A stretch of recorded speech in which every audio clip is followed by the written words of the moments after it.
There are moments in history when survival strips away every layer of civilization, leaving only hunger, fear, and the slow erosion of moral boundaries. In early America, long before the nation had a name, entire communities stood on that edge. This is not the story of a single colony or a single winter. It is the story of starvation as a recurring force in the earliest American settlements. A force that reshaped people, erased ideals, and in some cases drove communities to consume themselves. When English promoters spoke of the New World at the end of the 16th century, they described abundance, endless forests, rivers filled with fish, land so fertile it required little labor. These promises convinced investors, nobles, craftsmen, and laborers alike that survival would be simple. What they did not understand was that America did not reward optimism. It rewarded preparation, humility, and knowledge of the land things most early colonists did not possess. The earliest English settlements arrived with expectations shaped by Europe. They believed food could be imported when needed, that labor could be coerced without consequence, and that nature could be bent quickly to human will. Instead, they encountered unfamiliar climates, thin or rocky soil, and ecosystems they did not understand. Hunting patterns were different. Crops failed in ways no one had planned for. Seasons arrived earlier or later than expected, and when food ran out, it did so completely. Starvation in early America was not sudden. It crept in quietly. First came smaller rations, then weaker bodies, then illness. Finally, the collapse of order itself. Letters written during these periods reveal men and women obsessed with food, speaking of it constantly, dreaming of fighting over it, and ultimately redefining what they believed was acceptable in order to stay alive. One of the earliest patterns to emerge in colonial starvation was the false sense of security provided by arrival seasons. Many settlements, including Jamestown and Popham, arrived late in the year. Summer abundance created the illusion that winter would be manageable. Fish were plentiful. Game appeared easy to hunt. But colonists failed to preserve food properly, failed to plant enough crops, and failed to understand how quickly local resources could be depleted. By the time winter arrived, it was already too late. Supply ships were gone. Fields were unproductive. Rivers froze, snow-covered traps. Hunting parties returned empty-handed, and as calories disappeared, so did discipline. Colonies built on rigid hierarchies found those hierarchies dissolving under hunger. Gentlemen who refused to work became burdens. Soldiers questioned orders. Laborers hoarded food. Trust vanished. Starvation also magnified disease. Malnutrition weakened immune systems, allowing dysentery, typhoid, and scurvy to spread rapidly. Sick colonists could not hunt, fish, or repair shelters. Their care consumed resources the colony no longer had. Some were quietly abandoned. Others died slowly in shared quarters, spreading illness further. Death became routine, and burial practices deteriorated as strength failed. In several colonies, leadership attempted to maintain control through punishment and rationing. Food was used as leverage. Those who disobeyed lost portions. Those who labored hardest were sometimes rewarded, though favoritism often undermined these systems. Hunger created resentment not just toward leaders, but toward neighbors. People began to see each other as competitors for survival rather than members of the same community. Jamestown's so-called starving time remains the most infamous example. During the winter of 1609 to 1610, food shortages became so severe that colonists slaughtered horses, dogs, cats, and rats. Archaeological evidence and written accounts suggests that in at least one confirmed case, the body of a young woman was butchered for consumption. Contemporary leaders tried to suppress these stories, but they spread anyway, carried back to England as warnings disguised as rumors. What made starvation especially dangerous was not just physical decline, but psychological collapse. Hunger altered perception. It narrowed focus. Colonists stopped thinking in terms of months or even days. Survival became an hour-by-hour calculation. Under these conditions, rules lost. Many religious beliefs bent. Social contracts broke. People did things they later refused to acknowledge, even to themselves. In northern colonies like Popham, The problem was intensified by climate. Maine's winters were colder, longer, and wetter than those in Virginia. Shelters were insufficient. Clothing rotted. Fires went out, even when small amounts of food were available. Bodies too weakened by cold and illness struggled to digest it. Energy vanished faster than it could be replaced.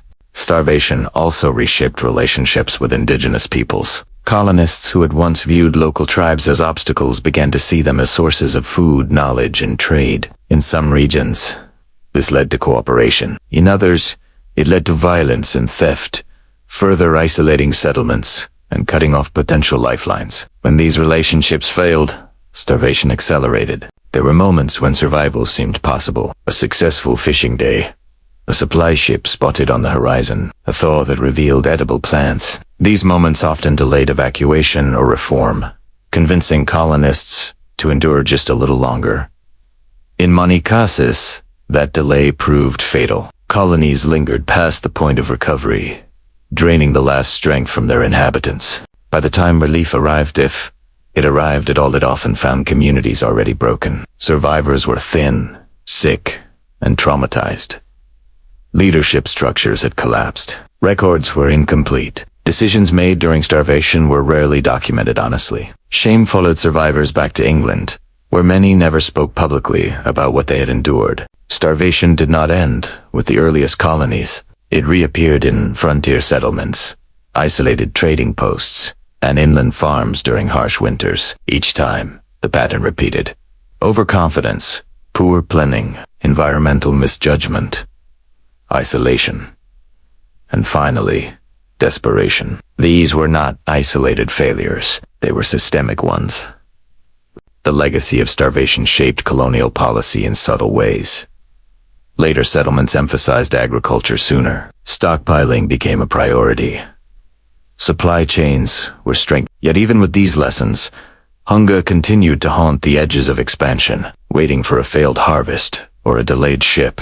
What makes these stories endure is not just their brutality, but their familiarity. Strip away the setting, and the same dynamics appear again and again in human history. When resources disappear, civilization weakens. When hunger becomes constant, morality becomes negotiable. Early America was not spared this truth. It learned it the hard way, through silence, suffering, and stories that were never meant to survive. This is where the deeper story begins. As English colonization pressed forward, starvation became an unspoken companion to expansion. Each new settlement believed it would avoid the mistakes of the last, yet many repeated them in quieter, less documented ways. Frontier communities pushed inland beyond reliable supply routes, trusting rivers that froze, soil they did not test, and promises made by sponsors thousands of miles away. In isolated settlements, hunger often arrived without warning. A single failed harvest could erase an entire year's planning.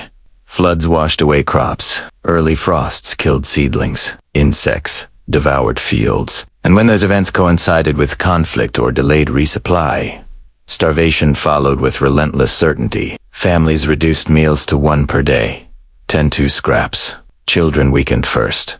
The elderly followed. Strong adults worked until their bodies simply failed. Unlike coastal colonies, inland communities had fewer options. Fishing was limited. Trade routes were long and dangerous.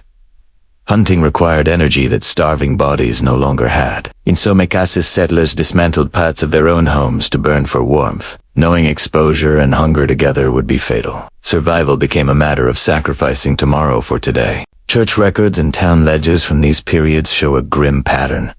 Birth rates dropped sharply. Debts spiked in late winter. Entire family names disappeared from records within a single season. Ministers wrote of moral decline, of theft between neighbors, of people lying about food stores. Hunger turned faith into something private and fragile. There were moments when starvation forced cooperation rather than collapse. Some communities pooled remaining food, rationing equally in hopes of collective survival. These experiments rarely lasted.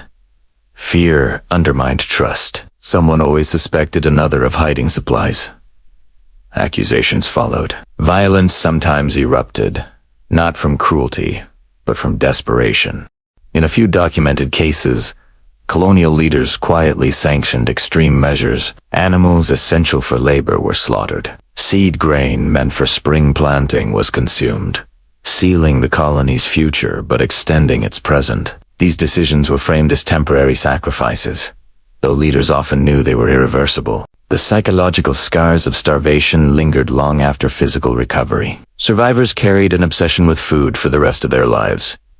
Hoarding became common. Waste was viewed as sinful. Even in times of abundance, memories of hunger shaped behavior. Many colonists who endured these periods never returned to frontier life, choosing instead crowded towns where starvation felt less immediate, even if other dangers replaced it. Starvation also altered the moral narrative of colonization. Early propaganda spoke of divine mission and inevitable success. Hunger exposed the fragility of those claims. Some colonists questioned whether they had been abandoned by God. Others concluded that survival itself was proof of divine favor, regardless of the actions required to achieve it. By the late 17th century, England had learned enough to reduce but never eliminate the threat of starvation. Supply systems improved, crop selection adapted, alliances with indigenous peoples became more strategic, yet hunger never fully disappeared. It waited at the margins, and failed harvests, harsh winters, and isolated outposts. What history often records as failed settlements or abandoned towns were, in real